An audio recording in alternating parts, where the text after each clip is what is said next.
Donc dans cette vidéo, je vais vous montrer en fait des petites techniques pour essayer d'arriver en fait à dessiner plus facilement et plus rapidement. Et on va voir trois choses. On va voir en fait une technique pour travailler en fait au crayonné. On va voir une autre technique pour travailler un peu point par point, donc pour arriver à faire un modèle vivant. Et ensuite on regardera un peu une technique en fait d'observation où on observe et on vient mettre un crayonné dessus. Allez, on commence. Donc on va commencer un peu par la technique de crayonné. Alors ce que je vais faire, c'est que je vais faire en fait une pause un peu de mémoire. Et moi, ce que j'aime bien dans l'approche de crayonné, c'est que déjà dans un premier temps, regardez, je prends ma mine et je la mets en fait assez, j'en mets beaucoup en fait, comme ça me permet d'avoir un trait hyper léger et que si jamais en fait, je casse ma mine, ça veut dire que j'ai appuyé trop fort en fait. Donc je me donne déjà ce petit repère pour effectivement ne pas avoir un tracé beaucoup trop lourd. Et je pose en fait ce qu'on appelle un crayonné, mais je ne vais pas forcément avoir quelque chose de très précis. Je vais surtout mettre une tendance et commencer à poser en fait mon dessin. Alors le but c'est pas forcément encore une fois d'être précis à ce moment-là, mais c'est essayer en fait de caser en fait son dessin et de se dire voilà en gros dans la mise en page il va être comme ça. Alors moi j'utilise un peu cette technique quand des fois j'essaie de dessiner en fait en très grand, parce qu'en très grand c'est pas facile des fois de venir positionner en fait tout son dessin. Donc là je suis mon petit crayonné, j'ai une tendance, donc c'est quelqu'un qui est assis, ici on a le bras, ici on a la jambe. Qu'est-ce qu'on peut avoir ici? On peut avoir un pied, alors pour que j'aurais pu commencer un peu plus haut. Voilà, et ici on en a un autre.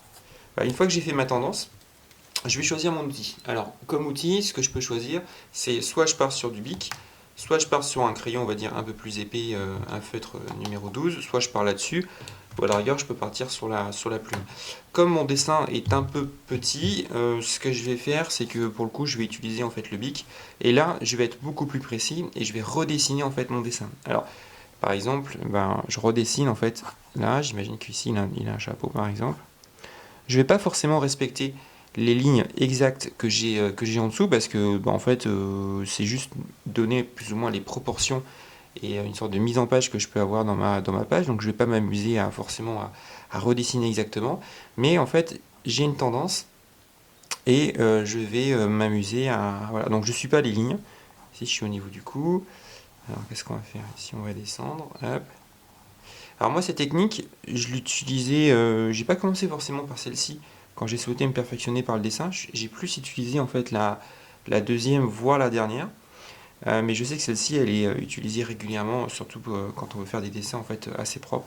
On fait d'abord son crayonné et puis après on dessine derrière. Alors moi je l'aime un peu moins bien parce que comme l'idée c'est de faire du dessin instantané et essayer d'aller vite en fait dans son approche de dessiner, c'est vrai que je préfère un peu la seconde que je vais vous présenter, même si la seconde en fait que je vais vous présenter, elle est, en fait elle est plus dure et elle est plus longue en fait à mettre en place. Donc bon, je me dépatouille un peu sur un croquis. Alors là je fais vraiment un croquis très très rapide, juste pour vous montrer le principe, hein, je vais pas non plus, voilà.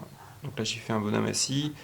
Ici, on va faire la chaussure. Hop, je fais un dessin au trait là, puis on va dire que là, c'est sa manche. Voilà. Hop, il a une sorte de veste.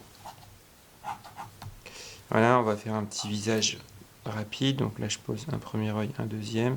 Donc là, on est vraiment dans l'esprit croquis. Encore une fois, mon dessin n'est pas forcément très juste dans, hop, dans les proportions, mais c'est juste pour vous montrer l'exemple. Et une fois que j'ai posé en fait un dessin comme ça, ce que je fais, c'est qu'après, je prends ma gomme. Alors là, ça va pas être tout à fait sec, hein, donc ça va laisser un peu de traces. Et puis, en fait, je viens gommer et je me dis, bon, allez, j'ai mon petit premier croquis avec une ambiance et une pause. Ce qu'on va voir après, une seconde étape, je vais refaire un peu la même chose. Là, on va travailler un peu par point. Alors, je m'explique. Donc là, je vais prendre un crayon un peu plus épais. Et ce qu'on peut faire, c'est se dire, voilà, on observe en fait le dessin qu'on veut faire. Et on va poser des points. On va dire, là je vais ici, et là je vais ici, et là je relie. Donc là je fais un petit bonnet. Là je suis là, ici je relie. Alors pour que mon point est un peu plus haut. Là je vais mettre ici. Le visage, là j'ai un trait. Je sais que mon menton, alors je vais pas mettre un trait, mais je vais désigner déjà là. Et après je vais relier. Donc là je mets l'oreille. Alors moi j'ai utilisé au départ un peu cette méthode là pour aller un peu plus vite. Le cou, je pars d'ici, je m'arrête là par exemple. Le bras, je pars de là, je m'arrête là. Voilà, je mets des repères en fait pour essayer d'arriver à... Là, on va lui faire un col.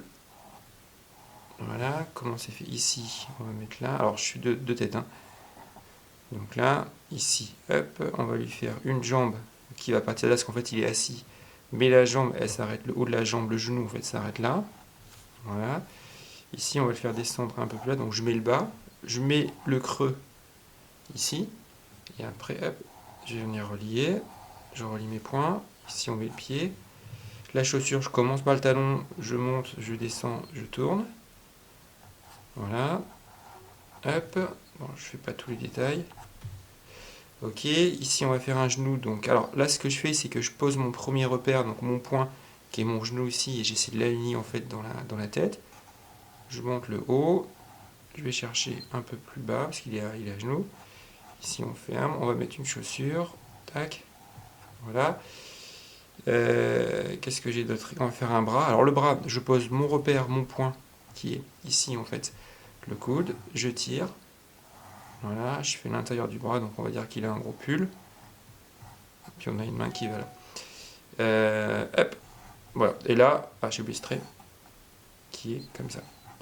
Donc là, voilà, j'ai posé un peu un dessin en fait rapide, et juste pour vous montrer, bah là en fait j'utilise un peu la technique du point. Pour faire le visage, là je vais commencer par, on va dire un œil, j'en mets un deuxième ici, je mets le nez là, là je tourne, je descends, je viens affiner un petit peu. Voilà. Donc là on est toujours un peu dans l'esprit en fait du croquis, toujours pareil, sauf que, et ben là, hop, on va essayer de utiliser cette technique de point. Une autre technique que je vais vous montrer, c'est une technique où on va travailler en fait sur un mélange un peu des deux, où on va observer en fait son dessin et on va faire un... En fait, on va... Donc, je vais vous montrer. On va être assez léger avec sa main. Et là, par exemple, je vais observer mon dessin, mais je vais pas en fait tout de suite noter le dessiner en fait. C'est-à-dire que j'observe, je regarde. Donc là, par exemple, je vais faire une courbe. Je mets des traits très très très légers. Et une fois que j'ai capté un peu la forme, hop, j'appuie. Donc là, je monte. Encore une fois, je suis un peu léger. Donc on est un peu dans le mixte à la fois d'avoir cette histoire de crayonner, pourquoi pas l'histoire aussi de point à point, et d'observation. Donc là, j'ai ma forme. Allez, je tourne. Ici, par exemple, je vais faire mon visage. Je pense que ça va s'arrêter là, par exemple. Donc vous voyez, je suis toujours un peu léger. Et puis, donc moi j'aime bien cette méthode aussi, parce que ça va donner en fait un dynamisme en fait dans son dessin.